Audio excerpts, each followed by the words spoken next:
Billiard. I got so much motherfucking design on right now.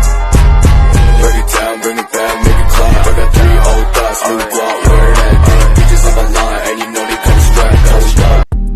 Shalom, Assalamualaikum warahmatullahi wabarakatuh. Om Swastiastu, Namo Buddhaya, Salam Kebajikan. Perkenalkan, nama saya Elencia Sadai Sakita dengan NIM 22 14 20 10 51. Mahasiswi dari Universitas Pembangunan Indonesia Manado, kelas A2 semester 1, Fakultas Keperawatan, program studi Ilmu Keperawatan. Video ini saya buat dengan tujuan untuk memenuhi tugas ujian akhir semester dengan mata kuliah falsafah dan teori keperawatan dengan dosen pengampu Enci Nurse Vergeina Mastur, Eskep MKep. Oke, baik, di video presentasi kali ini saya akan membahas materi tentang konsep berubah. Baik, kita akan masuk dalam materi, yaitu tentang definisi konsep berubah. Perubahan merupakan suatu proses di mana terjadinya peralihan atau perpindahan dari status tetap menjadi statis. Menjadi statis yang bersifat dinamis artinya dapat menyesuaikan diri dengan lingkungan yang ada. Banyak definisi tentang perubahan, di antaranya yaitu yang pertama, berubah merupakan kegiatan atau proses yang membuat sesuatu atau seseorang berbeda dengan keadaan sebelumnya. Yang kedua, berubah merupakan proses yang menyebabkan perubahan pola perilaku individu atau intuisi. Perubahan bisa terjadi setiap saat dan merupakan proses yang dinamik serta tidak dapat diletakkan. Berubah berarti beranjak dari keadaan yang semula tanpa berubah, tidak ada pertumbuhan dan tidak ada dorongan. Namun, dengan berubah terjadi ketakutan, kebingungan, kegagalan, dan kegembiraan. Setiap orang dapat memberikan perubahan pada orang lain. Keperawatan yang sedang berada pada proses profesionalisasi terus berusaha membuat atau merencanakan perubahan. Adaptasi terhadap perubahan telah menjadi persyaratan kerja dalam keperawatan. Teori yang berhubungan dengan konsep berubah. Ada beberapa teori, yaitu teori Kurt-Lewin, teori Rogers, teori Lipid, teori Redin, teori Havelock, dan teori Sprague.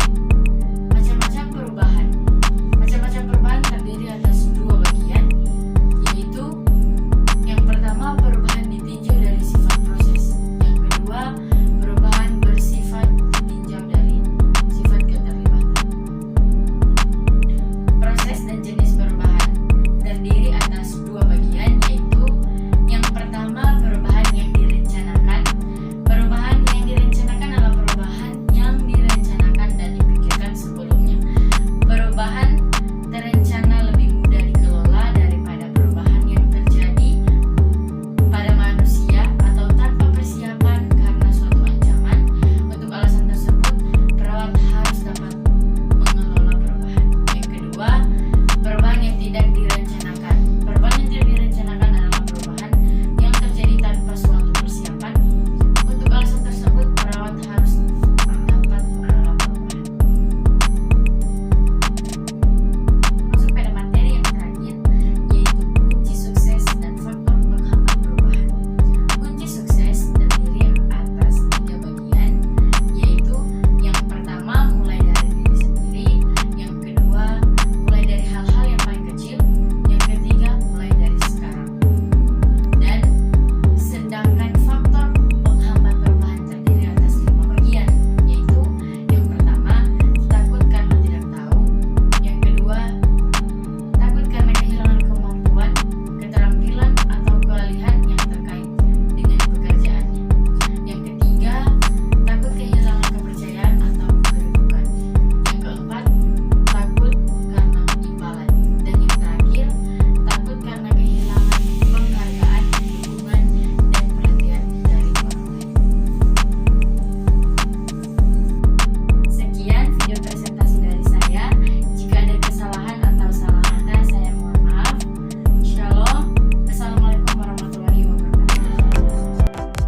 Selamat datang di Universitas Pembangunan Indonesia Manado. Universitas Pembangunan Indonesia Manado terletak di bahu Jalan Walter Monginsidi. Universitas Pembangunan Indonesia Manado memiliki 6 fakultas dan 8 program studi. Salah satunya yaitu yang paling favorit, yaitu Fakultas Keperawatan. Fakultas Keperawatan juga menyediakan ruang laboratorium. Dan juga bagi teman-teman yang berminat dan ingin menjadi perawat yang handal, mari bergabung bersama kami keluarga besar Fakultas Keperawatan Universitas Pembangunan Indonesia Manado. Jangan ragu-ragu dan jangan takut-takut nih guys, karena kampus Universitas Pembangunan Indonesia Manado sudah terakreditasi B. Baik kakak, bagi teman-teman, bagi adik-adik yang masih bingung, mari bergabung bersama kami di Universitas Pembangunan Indonesia Manado.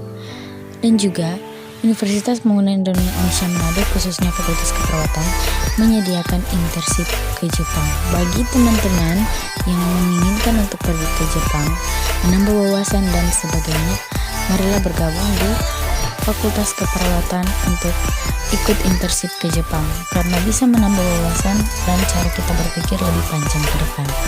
Mari jo guys, masuk di Universitas Pembangunan Indonesia Manado.